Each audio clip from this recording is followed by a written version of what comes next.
Sud Radio, service compris. Véronique Jacquier.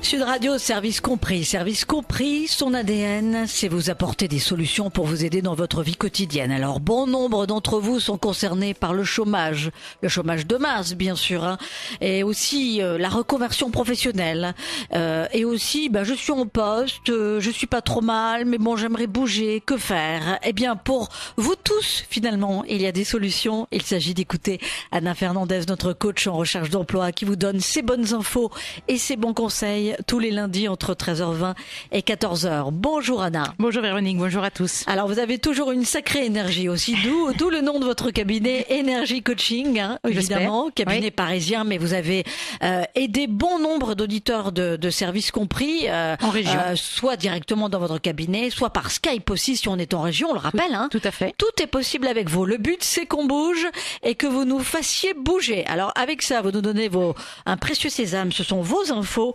Et aujourd'hui, on parle de comment véhiculer une image convaincante, alors que ce soit en entretien ou au sein de la boîte. Oui, au sein de la boîte, en réunion. Bon, c'est un boulot de tous les jours, quoi. Voilà, en réunion. Ça peut être aussi, on est en recherche d'emploi ou on est en poste, mais on a des rendez-vous, ce que j'appelle un peu de réseautage, de réseau pour se faire connaître ou qu'on nous ouvre des portes.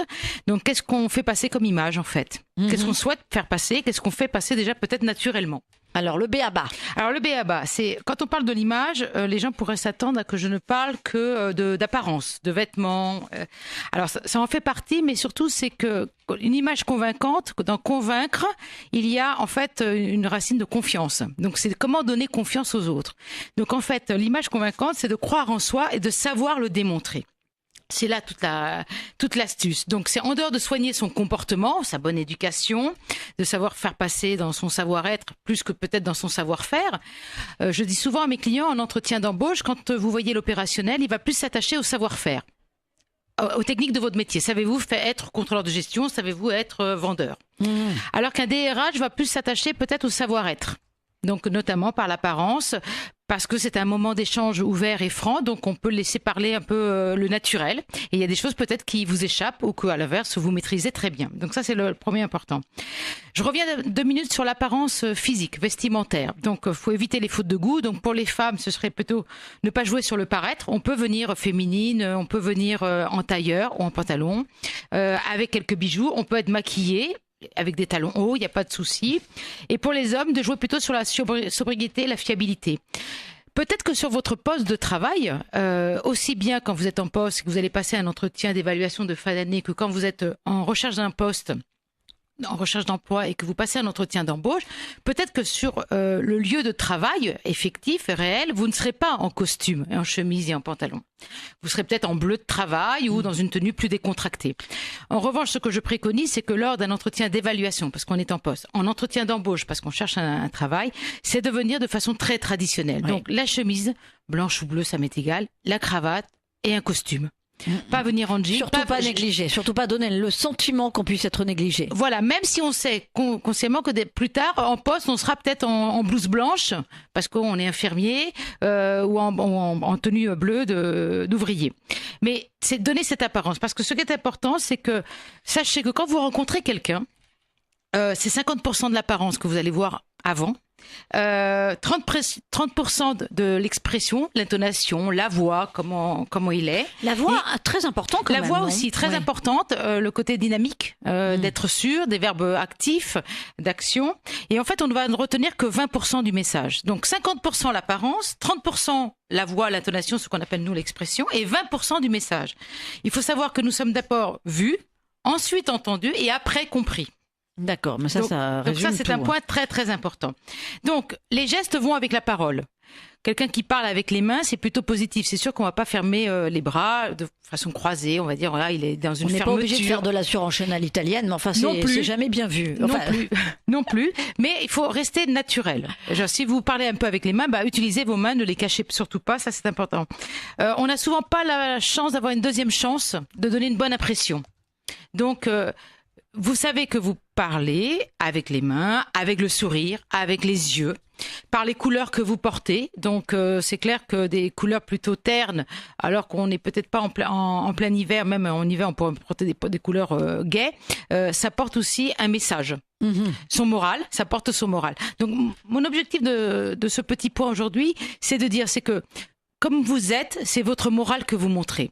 Si vous êtes dynamique dans l'intonation, avec des couleurs plutôt gaies, on va dire plutôt, ça peut être vif, mais sans être dans le fluo évidemment. Il faire faut pas tricher avec soi-même. Non, il faut pas être déguisé. Parce qu'on le sent, ça. Un recruteur va le sentir ou un manager va le sentir. Ah, il a fait des efforts aujourd'hui. Je le vois habillé tout au long de l'année. On va dire un peu banal. Et puis le jour des augmentations, de l'évaluation ou de la nomination ou de l'arrivée d'un chef, il fait un effort. Ça va sentir que c'est vraiment pas arriviste, mais presque. Donc quelque chose qui n'est pas naturel. Donc voilà. Votre image, vous la donnez par l'expression également. Donc ça, on l'a dit, par les mots que vous utilisez. Et d'être assez direct à chaque fois. C'est ce que je préconise le plus souvent. Souvent, quand mes clients, notamment ceux qui sont en entretien, en recherche de poste, je leur demande à l'une des séances de venir habillés comme si c'était un vrai entretien de recrutement. Et je vois la différence. Ah oui. Déjà, comment ils me disent bonjour. Ah, il est habillé aujourd'hui en costume, donc peut-être il va serrer la main un peu plus fort. Une jeune femme va être plus souriante parce que d'un seul coup, elle s'est trouvée jolie le matin en venant à la séance de travail avec moi, alors qu'elle pouvait arriver, c'est une séance de travail, je viens bien sûr, mais là il y a un effort, je vais être jugée. Je reçois dans un quartier d'affaires, donc on voit plein de femmes avec des tailleurs ou des hommes avec des costumes. On se dit tiens, là on va faire un effort. Est-ce qu'il y a des couleurs à proscrire ou tout est possible à partir du moment où ça nous ressemble ? Alors où ça vous ressemble et que ça vous va, et que ça vous va. Orange. Voilà, mais alors l'orange est très dynamique. Alors le rouge pendant de longues années a été proscrit parce que agressif, parce que fort. Après une brune avec un chemisier rouge et un pantalon noir, ça passe très bien. Donc je dirais c'est des couleurs qui vous vont. Voilà, je dirais pour les femmes plutôt faire attention à la hauteur des talons. Une fois j'ai reçu une cliente qui est venue avec des hauts talons qui étaient vraiment plus de soirée par la taille, taille du talon, et je lui ai dit que voilà, que je pense que ça lui donnait un air qu'elle n'avait pas et qu'elle n'était pas. Et donc elle a compris le message, je pense, donc peut-être faire attention à ça pour les femmes. Et la fameuse question du tatouage ou du piercing, parce que surtout chez les jeunes, là ça c'est une vraie question désormais. Alors voilà, donc ça c'est à proscrire, il n'y a pas à chercher, même si demain vous allez me dire... le tatouage, on le cache. Alors le tatouage on peut le cacher parce qu'avec des chemisettes, des chemisiers, les pulls là bientôt en hiver ça se cache. Oui, mais j'imagine qu'il y a des auditeurs de service compris, des jeunes qui disent mais moi le tatouage ça fait partie de mon identité, j'ai pas envie de le cacher, l'employeur il me prend comme je suis, point barre. Oui, mais ça fait partie de son identité, mais ça fait pas partie de ses compétences professionnelles, et peut-être qu'on va pas le recruter à cause de ce tatouage, parce que ça va donner une idée, peut-être que c'est quelqu'un, on peut cataloguer toutes les personnes qu'on veut avec des tatouages, avec des plus et des moins, je ne suis pas juge, mais je vais dire que à proscrire. Et puis le but de l'entretien d'embauche, c'est de donner confiance. Peut-être que le tatouage peut ne pas donner confiance, et peut-être que le tatouage peut se montrer beaucoup plus tard quand vous êtes en poste, qu'on vous connaît et qu'on reconnaît vos compétences, que vous dites tiens c'est l'été, je vais mettre un t-shirt, on découvre que vous avez un tatouage, ça plaît ou ça plaît pas. Je préconise que si ça ne plaît pas à l'employeur, on peut le cacher, on l'a caché pendant tout l'hiver, on peut le cacher pendant tout l'été, parce qu'en fait des tatouages on ne les voit surtout en été, sauf ceux qui sont très très apparents au niveau du cou. Après il y a des foulards, il y a des cols roulés, le piercing pareil. Moi je reçois des personnes qui sont dans la vente, elles arrivent avec le piercing, elles ont 25-26 ans, elles s'étonnent de ne pas trouver de travail. Je doute pas de leurs compétences en tant que vendeuse, en tant que commerciale, mais je pense que quelle que soit la marque de vêtements dans laquelle ils se présentent, le piercing, même si la clientèle est jeune, je pense pas que une cliente jeune, parce que la vendeuse a un piercing, va être plus acheteuse qu'auprès d'une vendeuse qui n'a pas de piercing mais qui comprend ses goûts, ses besoins et ses envies.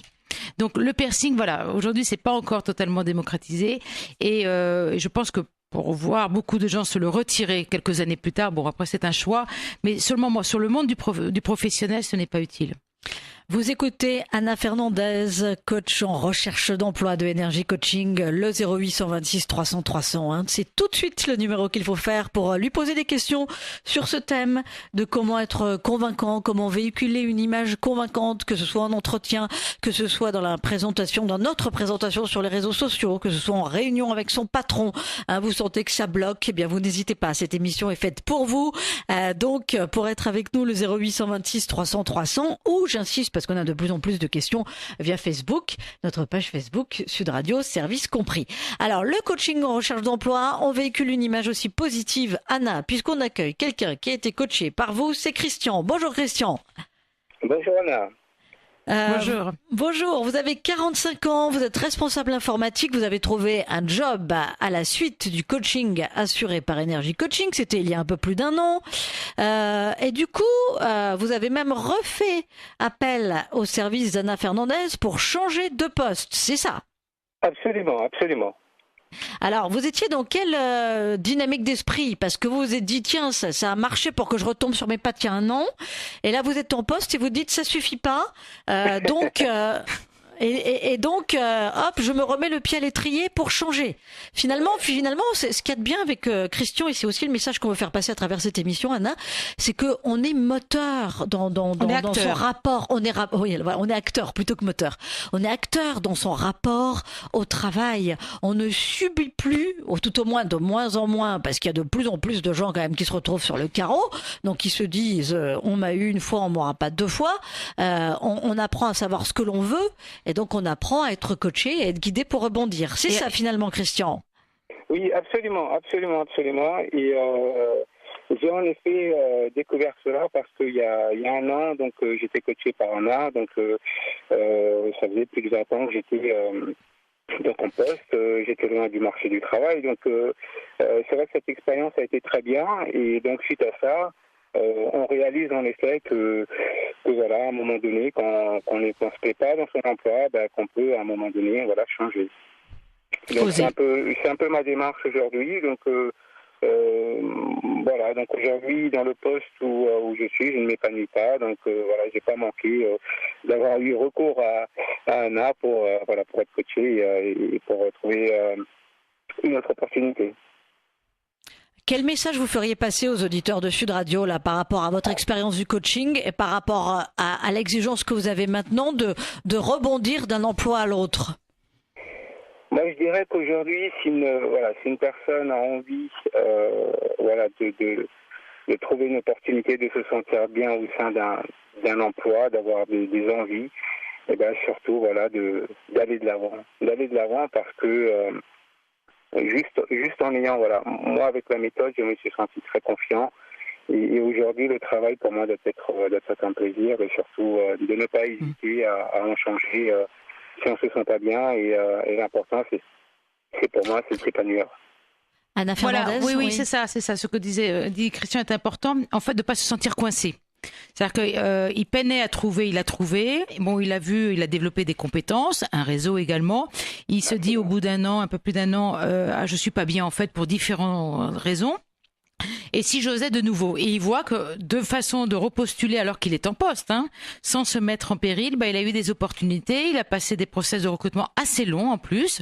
Il est assez à l'aise aussi pour expliquer le pourquoi de son départ, sans mettre à mal son ancien employeur, ni le futur, se disant il est peut-être capable de me refaire la même chose dans un an, parce que c'était ça aussi quelquefois la difficulté pour un nouvel employeur, disant il avait l'air content et puis d'un seul coup il s'en va.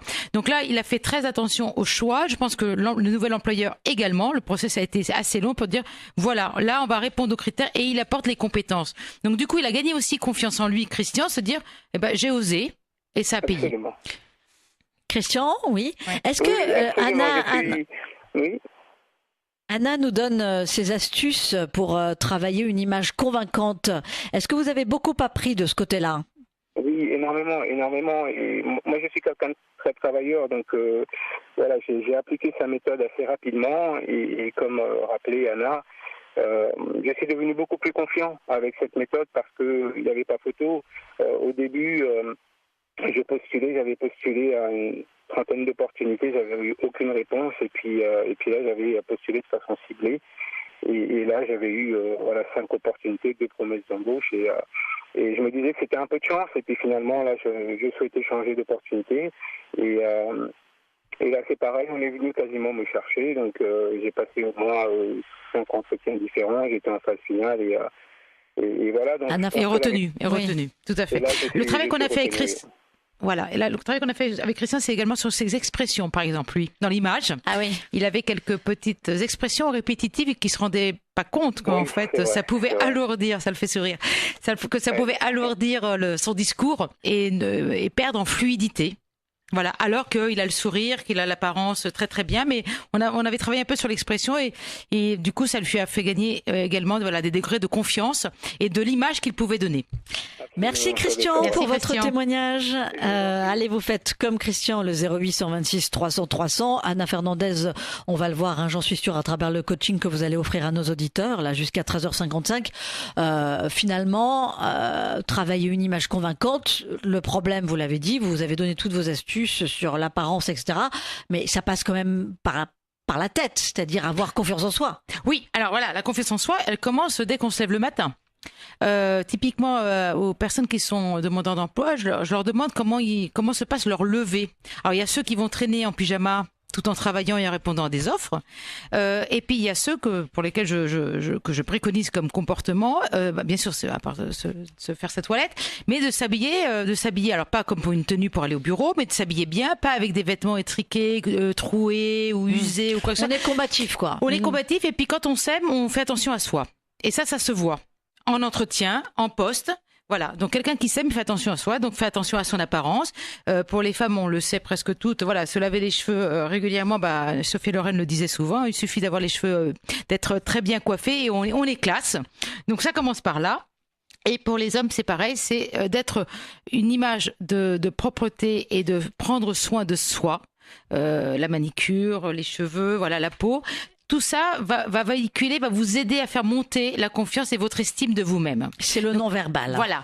Quand on est en poste, non pas parce qu'on est en poste reconnu pour ses compétences qu'on doit être négligé. Parce que si un directeur passe, s'il y a des clients qui passent, vous véhiculez également l'image de votre entreprise. Tout à fait. Donc ça, c'est très important. Vous allez à des salons, vous allez avec la carte de visite de l'entreprise parce que vous allez suivre des stands ou vous êtes sur le stand pour représenter l'entreprise. Il ne faut pas faire d'efforts que ce jour-là. Là, on voit bien qu'il y a un côté déguisement, apparat, qui ne va pas aller avec ce que vous voulez véhiculer en termes d'image. Allez, Anna, alors, voilà, moi je me mélange les pinceaux, non mais j'ai besoin d'être coachée, moi. Allez, Anna Fernandez avec vous, son coaching, bien sûr, pour les auditeurs de Sud Radio via le 0826 300 300. On vous attend. Sud Radio, service compris. Véronique Jacquier. Bienvenue sur Service Compris. Si vous venez tout juste de nous rejoindre et sur Sud Radio, bien entendu, vous avez le coaching d'Anna Fernandez, du sur-mesure pour vous jusqu'à 13h55. Alors profitez-en vite avant d'accueillir les auditeurs qui font le 0826 300 300. Anna, on a une question via notre page Facebook Sud Radio Service Compris. Louise, 34 ans, maman de 2 enfants, nous demande: est-ce que ce ne sont pas les compétences qui comptent plus que l'apparence? Peut-on vraiment passer à côté d'un job si on a les compétences mais pas l'apparence? Oui, bien sûr. Franchement, avec mon expérience, je pense que oui. Et puis dans l'apparence, je vous dis, pour certains métiers, j'ai accompagné notamment des graphistes avec une certaine apparence, et je sais que dans ce milieu-là, ça peut passer. Il suffit que le responsable de l'agence, directeur de l'agence, soit du même style, et ça passera. Pour le même graphiste, avec des directeurs d'agence peut-être plus âgés qui sont pas dans le même style, ça ne passera pas alors que son book est top. Ouais, et puis donc malheureusement, oui, ça coûte rien, franchement, de faire un effort sur l'apparence le jour de l'entretien et de voir après l'état. Il faut regarder aussi le contexte du travail. Si après vous voyez que tout le monde est de façon casual, très cool, on va dire, pour être habillé, vous pourrez venir habillé dès que vous êtes embauché comme les autres. Mais dans un premier temps, l'apparence va donner de la crédibilité, et je vous assure qu'on parle différemment si on est en jogging que si on est en tailleur. On accueille Martin. Bienvenue sur Sud Radio, Martin, via le 0826 300 300. Martin, bonjour. Alors moi, je vous appelle. Bonjour Martin. Vous êtes avec nous? Voilà. Vous m'entendez Vous êtes au bien ? chômage? Oui, on vous entend, on vous entend. Et alors, vous êtes au chômage depuis le mois de mars, c'est ça? Exactement, oui. Vous avez commencé une licence d'histoire, puis vous avez validé un BTS tourisme. Vous avez travaillé pour une agence de voyage pendant 5 ans avant de faire un abandon de poste. Et là, vous voudriez faire du management sportif. Vous avez quel âge, Martin? Moi, j'ai 26 ans. 26 ans, d'accord. Vous êtes jeune, vous avez pris plusieurs voies, et là, vous ne savez plus où aller, hein, pour résumer. C'est un peu ça, Martin. C'est un peu disons ça. que j'essaie Alors, de diversifier en ayant vu ce que je voulais, ce que je voulais pas, du moins. Et là, la question que je me pose, c'est justement quels outils j'ai vraiment au chômage pour avoir justement une formation qui correspond à ce que j'attends et comment me vendre surtout pour obtenir cette formation. Alors voilà, parce que donc vous avez fait une licence d'histoire, après vous avez travaillé dans une agence de voyage comme quoi? Comme commercial? Non, j'étais dans un service technique qui résout en gros les problèmes de ce qu'on pourrait appeler de dernière minute. Mais côté informatique ou côté voyage? Non, côté voyage. Ah d'accord, ok, d'accord. Ça vous a pas plu pendant 5 ans? J'ai appris pas mal de choses, mine de rien, mais disons que c'est assez rébarbatif parce que c'est pas très gratifiant à la longue dans le sens où effectivement. Oui, mais vous n'avez pas vu d'évolution. Voilà, exactement. C'est un peu un service où la tâche se résume à ce qu'elle est et n'a pas on peut pas vraiment aller plus loin, quoi. Alors, dans le cadre de cette agence-là, mais vous n'avez pas essayé à l'époque de rebondir dans une autre agence, toujours dans l'environnement du tourisme, pour vendre ces compétences-là?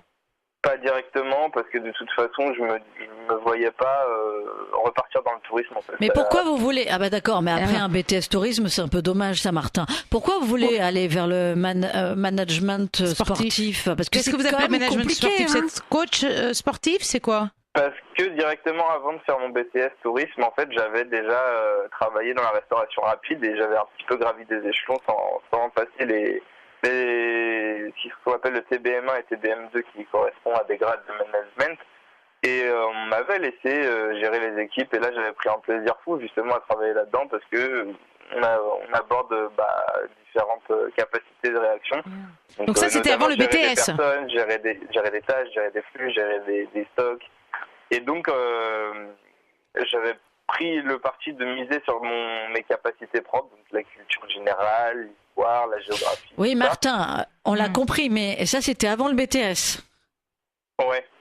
Donc vous aviez 20 ans, vous aviez 20 ans ou 19 ans. Oui, donc concrètement, Anna Fernandez, oui. Parce que là, Martin, alors, du coup, est-ce que clairement, à 26 ans, on peut se reconvertir comme ça, vous qui avez de l'expérience et qui avez l'habitude de voir des profils dans votre cabinet, dans le management sportif? Moi, ça me paraît compliqué. Alors voilà, c'est ça. Alors déjà, le sportif, pourquoi le sportif? Vous êtes vous-même sportif? Ça va, oui, je m'entretiens, disons. Non, d'accord, mais vous n'êtes pas dans une spécialité, vous ne faites pas des compétitions? Non, plus maintenant. C'est du sport de loisirs. Voilà. D'accord, donc pas de compétition. Et donc le côté management sportif, je veux dire, pour moi c'est coach sportif en fait. J'entends pas le mot. Ça, ouais. Ah, vous le résumerez à ça. Et vous êtes... Ça paraît compliqué. Ça me paraît compliqué parce que là, Martin, là vous me donnez une impression de vouloir essayer plusieurs choses au plaisir. Voilà, le côté plaisir, c'est-à-dire qu'avant le BTS, voilà, vous avez fait du management d'équipe, chef d'équipe dans la restauration. Ça vous a plu. Après, vous avez fait un BTS de tourisme. Après, travaillé pendant 5 ans et maintenant vers le sportif, alors que vous n'avez pas de passion, je veux dire, de réelle passion pour un sport. Ou des sports, mais de façon en fait, je crois qu'Anna, il faudrait que Martin applique la méthode SMART dont nous a parlé Raphaël Adalo la semaine dernière, de voir sur Sud Radio. Objectifs et comment les monter. Il faut que vous fixiez des objectifs réalistes, Martin. Parce que là, c'est mal parti.